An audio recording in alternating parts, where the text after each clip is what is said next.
കഴിഞ്ഞ റീലിൽ ഞാൻ പറഞ്ഞു നിർത്തിയത് തലയിൽ എണ്ണ തേക്കുമ്പോഴും മുടി പോയിക്കുമ്പോഴും അച്ഛമ്മയുടെ കയ്യിൽ നിന്ന് കേൾക്കുന്ന ചെറിയ ചെറിയ വഴക്കിനെ പറ്റിയും പിന്നെ കുട്ടി കുട്ടി ഉപദേശങ്ങളെ പറ്റിയൊക്കെ അല്ലേ.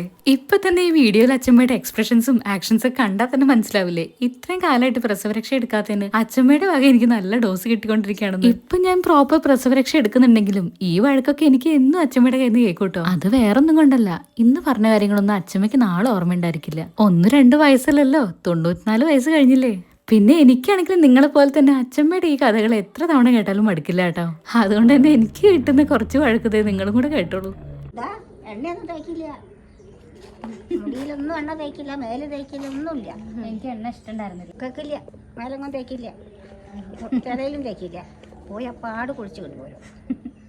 ഇപ്പോഴാണ് ആ യോരിയും കൂടി ഇപ്പൊ ഇങ്ങനെ ചെയ്തപ്പോഴല്ലേ ഇതിന്റെ സുഖം മനസ്സിലായത്. അതന്നെയാണ് പറഞ്ഞത്. അങ്ങനെ ചെയ്യുമ്പോഴാണ് ഓരോന്നിന്റെ സുഖം മനസ്സിലാവുക. പണ്ട് കുളിച്ച് വന്നാൽ ഇങ്ങനെയൊക്കെ തന്നെയാണോ മുറിച്ച് ചെയ്യുക. ആരും ചെയ്യില്ല ഇപ്പൊ.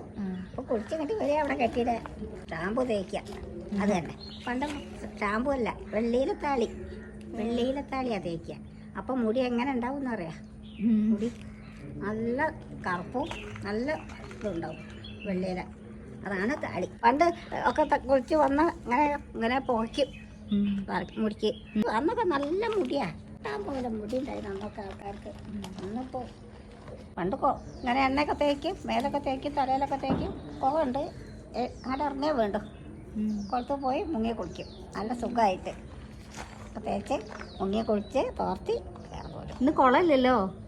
കുളമുള്ളിടത്തേക്ക് ആരാ പോണു? ഇന്നിപ്പോൾ നമുക്ക് വീട്ടിൽ കുളമുണ്ടോ? അതല്ല, ഇറങ്ങണത് കുളത്തിലേക്കാ. വലിയ കുളമല്ലേ. അന്നേത്തെ മോളെ അന്നേത്തെ എങ്ങനെയൊക്കെ ചെയ്തിട്ടുള്ള ഗുണമാണ് ഇന്ന് അച്ഛമ്മ നീട്ട് നടക്കണത്.